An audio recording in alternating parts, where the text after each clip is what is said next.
Welcome to English, Please, the podcast where we explore captivating topics in under 10 minutes in clear, intermediate English.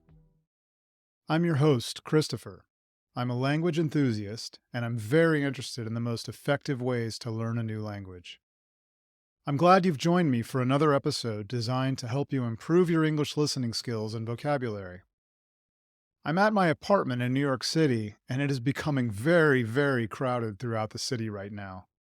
Tourists are here from all over the world to visit for the holidays, and it's busy everywhere. There are many sights to see during the holidays. The most famous, of course, is the enormous Christmas tree at Rockefeller Center, but there are many others. One that's very popular but that isn't necessarily a holiday destination is the Statue of Liberty. I'm sure many listeners know about the Statue of Liberty, but I'm excited to talk today about some of the facts and history associated with it. The statue is located in New York Harbor, and it can be seen from many parts of Manhattan and Brooklyn.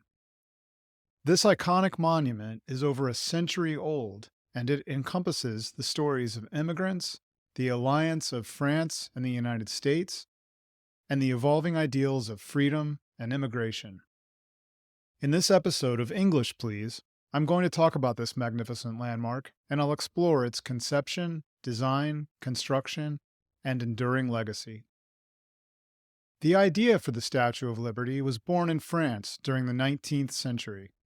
This was a time of political change and the pursuit of democratic ideals. French politician and anti-slavery activist Édouard René de La Boulaye conceived the idea of giving a statue to the United States as a symbol of the shared commitment to liberty and democracy. Specifically, La Boulaye wanted a monument to celebrate the successful abolition of slavery in the United States, to symbolize hope for oppressed people around the world, and to strengthen support for France's own democracy. Oh, one small thing before we go on.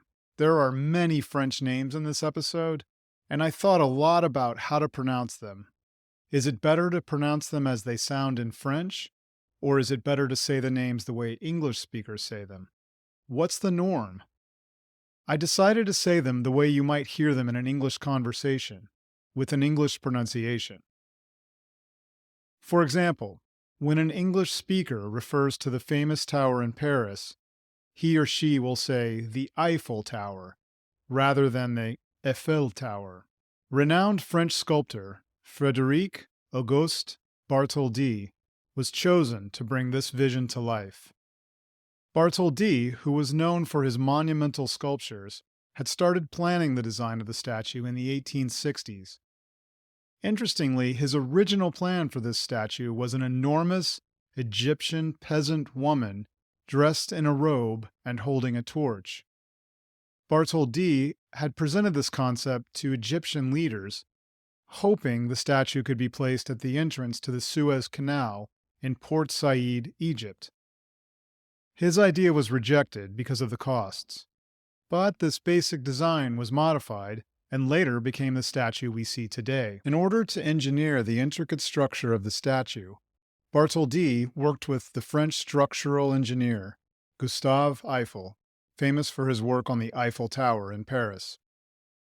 The expertise of Gustave Eiffel in working with iron and in structural engineering played a crucial role in the design and construction of the statue.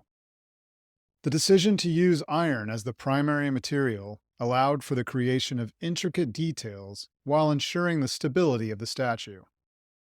The construction of the Statue of Liberty began in 1875, and Bartholdi oversaw the process. The statue was constructed in pieces. The copper skin was assembled over a framework of iron supports designed by Eiffel.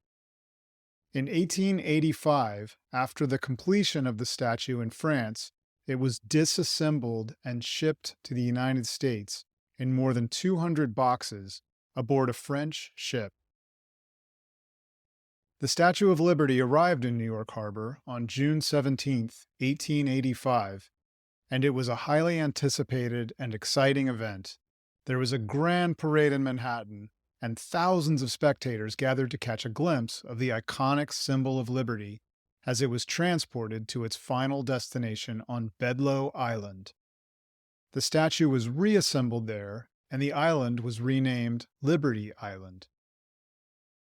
On October 28, 1886, the Statue of Liberty was officially unveiled in a ceremony presided over by President Grover Cleveland. The event marked the dedication of the statue to the United States and the world. The statue's official name, Liberty Enlightening the World, represents its intended purpose as a symbol of freedom and enlightenment. The torch held high by the statue represents the guiding light of liberty, illuminating the path to freedom for all who seek it. The tablet in the statue's left hand is inscribed with the date of the American Declaration of Independence. This further emphasizes its connection to the principles of democracy. Over the years, the Statue of Liberty has evolved into a symbol much bigger than it was in 1886. It has become a universal symbol of freedom and democracy. The statue's welcoming posture and torch have come to represent hope and opportunity for immigrants arriving in the United States. In the late 19th and early 20th centuries, a huge amount of immigrants came to the United States, and many passed by the Statue of Liberty as they entered New York Harbor. The statue's proximity to Ellis Island, where immigrants were processed during this period, further connected it to the immigrant experience. The sight of Lady Liberty, which is a common nickname for the statue, served as a powerful and emotional welcome for those seeking a new life in the United States. While the statue was a gift from France, it was the responsibility of the United States to build the base, or pedestal, for the statue. A poem by Emma Lazarus was inscribed on this pedestal with a well-known line that says, "Give me your tired, your poor, your huddled masses yearning to breathe free." Written in 1883, the poem symbolizes the welcoming nature of the United States to immigrants. Unfortunately, there is some controversy surrounding the differing opinions on immigration in the U.S. and the relationship with this poem and the symbolism of the statue. Some people argue that the poem reflects the historical commitment of the United States to welcome immigrants and to provide a place for them. Others, however, say that the poem's inclusion on the Statue of Liberty does not reflect any law or policy, and this poem should not have any influence on any modern immigration decisions. The arrival of immigrants has always been a source of both opportunity and tension. On the one hand, immigrants have helped to build this nation's economy, culture, and diversity. On the other hand, their arrival has sometimes been met with fear and prejudice, leading to some ugly policies and terrible practices. Honestly, this debate is often associated with bigger discussions about the role of immigration in shaping the national identity, and sadly, it is often a bitter debate. I don't want to end on a negative note, though. The Statue of Liberty has become an integral part of American culture, featured in numerous books, films, and works of art. Its silhouette is instantly recognizable around the world, and replicas of the statue can be found in many countries, including France, Japan, and Brazil. This serves as a testament to the universal appeal of its message. The United States continues to be a nation of immigrants. And incidentally, my own family members passed the Statue of Liberty when they came to the United States more than a century ago. That brings this episode to an end. Some of the concepts here were a little complicated, but if you understood most of what I said, you're doing great. Don't forget, as always, there's a transcript available to check your understanding, and you can find the link in the episode notes. I recommend listening again with the transcript to help with anything that wasn't clear. Again, I'm Christopher, and I want to invite you to join me in future episodes of English Please to hear about many different topics, all focused on helping you with your English. Subscribe now wherever you listen to podcasts, and let's embark on an adventure together in clear, understandable English.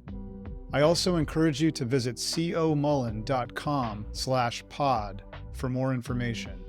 That's COMULLEN.com/pod. See you soon.